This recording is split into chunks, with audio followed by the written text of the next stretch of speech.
En tant que démographe travaillant sur la démographie belge, j'ai été impliqué dans une recherche initiée par le Centre de recherche en démographie de l'UCL. C'était une recherche collective qui réunissait une dizaine de chercheurs qui travaillaient sur la question de la surmortalité pendant la période de l'épidémie de Covid.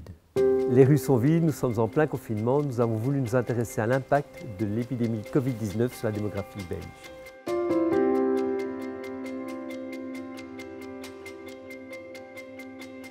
Donc, il s'agissait d'apporter le point de vue du démographe. On a entendu les épidémiologistes, on a entendu un peu les économistes, on a également entendu les psychologues. Et là, il s'agissait d'apporter le regard du démographe sur cette épidémie. Notre spécialité, c'est de travailler notamment sur les questions de mortalité. Et donc, on a voulu appréhender cette crise au travers de la mortalité, au travers de deux questions. La première était de voir quelle était l'ampleur de la surmortalité pendant la période Covid.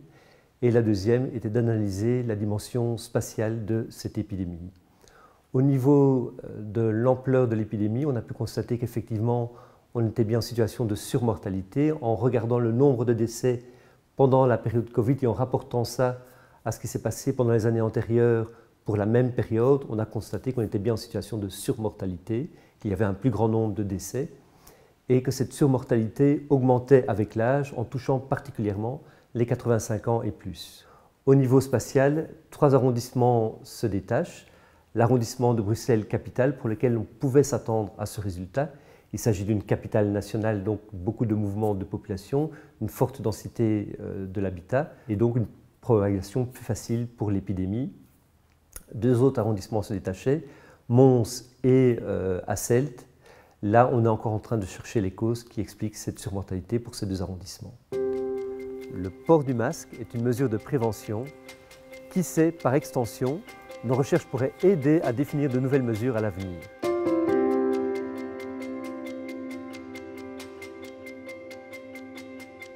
Donc, notre analyse a mis en évidence le fait que tout le monde n'est pas égal face à la surmortalité pendant cette période de Covid. On a vu l'impact de l'âge, on a vu la dimension spatiale et actuellement, on est en train de rajouter une autre dimension, c'est la dimension sociale, en essayant de prendre la mesure de la surmortalité en fonction des inégalités sociales. L'objectif est in fine de pouvoir aider à prendre des mesures en cas de nouvelles épidémies qui pourraient survenir à l'avenir. Pourquoi, dans des circonstances similaires, certains territoires ont été fortement impactés alors que d'autres l'ont été moins?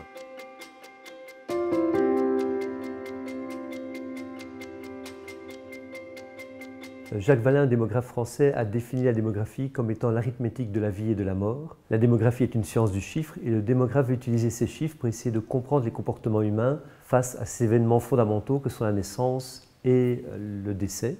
Le démographe va également s'intéresser à l'ensemble du cycle de la vie de l'individu. Le début de la période coronavirus est encore extrêmement récent. Nous manquons de recul pour en saisir toutes les conséquences. Il apparaît extrêmement intéressant de pouvoir mener des études comparatives avec d'autres épidémies antérieures pour en savoir davantage.